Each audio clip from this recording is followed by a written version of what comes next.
Hello chess fans, this is Rick from Chess to Progress. I've told you before that to improve at chess you will need to study tactics, study endgames, study the classics from the great players of nowadays and from the past, and analyze your own games. This video is about endgames. I will show you a few endgames and we'll start with the most basic endgames, which are the king and pawn endgames, and I have a few examples of those for you. Let's have a look. This position is from a tournament in Budapest in Hungary in 1954. White Sitar, black Banco. It's black to play here, and he did not resign even though he's simply lost. He played king h7 because he saw there was still a little trick that white had to see. Of course, white is simply winning, 2 pawns up, and one is almost at the promotion square. One will become a queen, and then the win is a very simple technique. But there's one trick. King f7 is the right move, and then Banco played king h6. And if white has lost his concentration or relaxed too much because he knows he's winning or is in huge time trouble, he could play quickly g8 queen here. And that's a draw, because now black is still mated. The king is not in check but has no legal moves. The h5 square is taken by that g4 pawn. So after king h6, white was not asleep and promoted to a rook, because then it's not stalemate. Here black resigned. He could have tried one more little trick. He could have tried king h7, and then if white plays the worst move of the board, g4, g5, it would have been a draw after all, because this is also stalemate. It's now the h6 square that is taken by that pawn. But of course, there's a mate in 2 here. If white plays rook g5, then either king h6 or king h8, and then rook h5 is checkmate. So very simple and easily winning for white, but you always have to be careful for tricks. Let's look at the next one. This position was played in 1969 in the tournament in Reggio Emilia in Italy. White is Tibor Filep and black is Sergio Mariotti. Let's have a look at this endgame. Again, king and pawns, and it looks like white is in trouble. It's white to play, and it looks like he's in big trouble. And let's see why we think he's in big trouble. If he plays here, king g2, trying to come to the rescue of the f-pawn. Then black plays king e4, attacking that pawn. King g3 is really the only move. And then black plays h7, h5. And he's going to bring white in Zugzwang. Zugzwang is a German word, that word is used in every language in chess. And Zugzwang, well, let's have a look what Zugzwang actually means.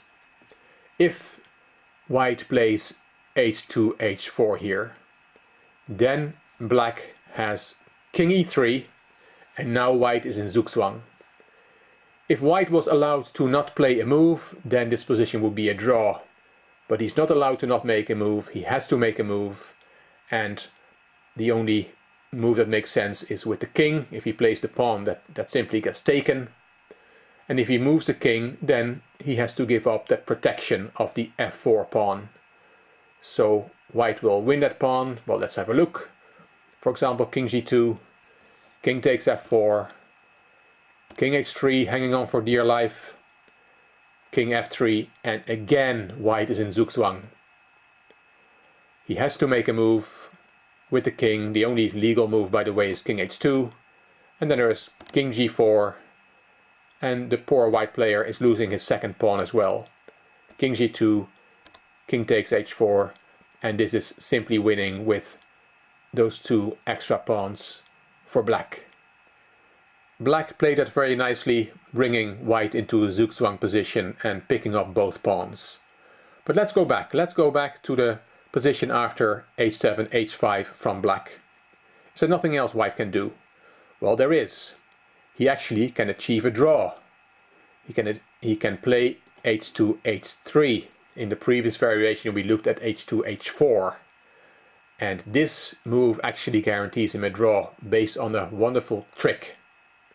It's amazing that there's such a difference. h2, h4, moving the pawn up 2 squares loses, and moving up the pawn 1 square holds a draw. Let's have a look why this is a draw. If black plays king e3 as before, hoping to win that f4 pawn, because the white king may have to let that pawn go. If now, for example, white plays h4, then king e4, and we have the zugzwang position again. White has to let the f4 pawn go, and black will win that pawn and will then later win the h pawn as well. But white has a lovely trick. After king e3, he can play king h4. What is that? Well, there's another stalemate trick in the position.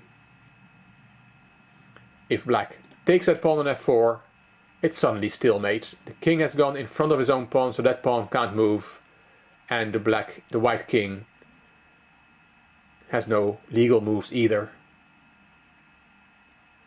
A wonderful save from white based on this stalemate trick.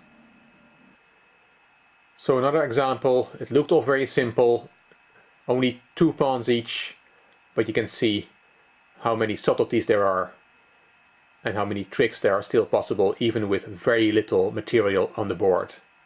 Let's look at the last example. This position is from a correspondence game played in 1927. Correspondence is that people send each other the moves by post. Nowadays that is done through email and web servers, but in 1927 it was done, of course, by snail mail. White is Wagner, black is Dürsen, and white to play here. White is lost, black is easily winning, and white could have resigned here, but he saw a trick. Why is black easily winning here? Well, let's look at if white wants to do something with his a pawn, which is really his only trump in his position, and plays king a8. Then there's simply b5 and a7, b4, and it's not stalemate because white still has his g-pawn. So for example g4, but black just ignores that, keeps going with his own b-pawn, g takes h5, b2, h6, b1 queen, h7, and white comes too late because queen b7 is checkmate. That's a simple win for black. White saw that and tried his last trick, g2, g4. Black didn't smell a rat, didn't see any danger, took with the h-pawn, and then there was the trick. King a8, h3,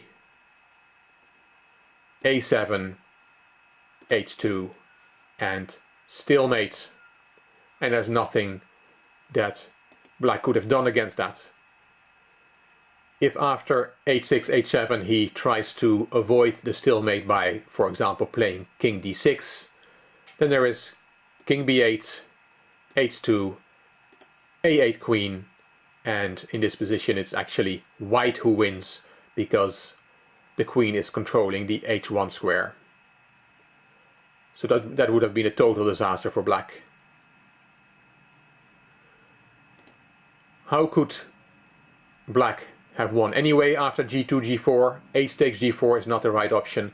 If he had taken en passant, you must know the en passant rule. If your pawn is on the 5th rank from your own viewpoint and your opponent plays his pawn 2 squares up, like here, the h4 pawn is on the 5th rank from black's point of view, and then g2, g4, you are allowed to take en passant h takes g3.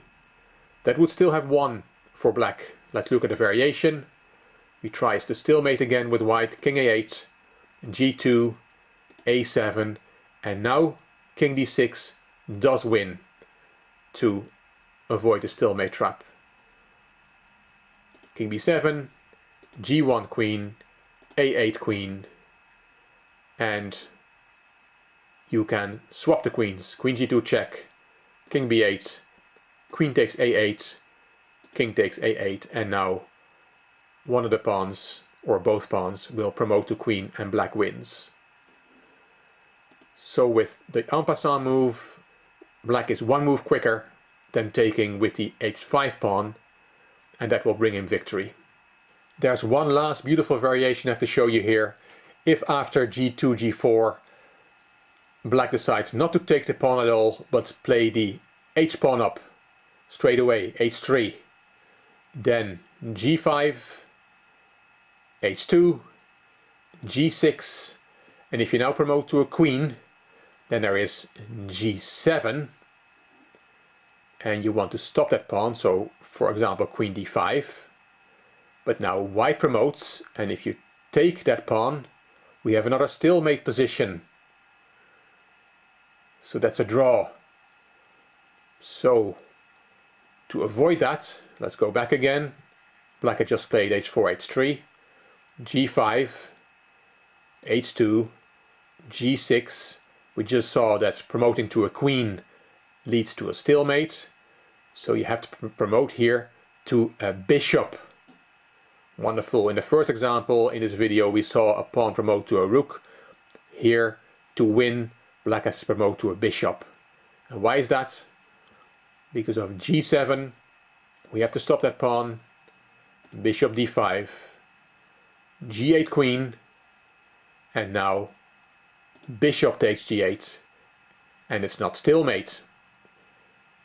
A moment ago we had a queen there on g8 and that was stalemate, but with the bishop of course it's not stalemate because white still has a move, king a8. We still have to be careful, bishop c4, and if you now play a6, a7, there is a bishop d5 checkmate. And if after bishop b4 you play king a7, then simply the h pawn or the b pawn will start running. Again, not so many pieces on the board, but you can see what is possible in chess in the endgames. It's very important to study this type of positions. It will make you a better player overall. Hope you enjoyed these 3 examples. If you did, please give it a thumbs up. Please subscribe to my channel, and I'm looking forward to your comments. This is Rick from Chess to Progress. Thank you for watching.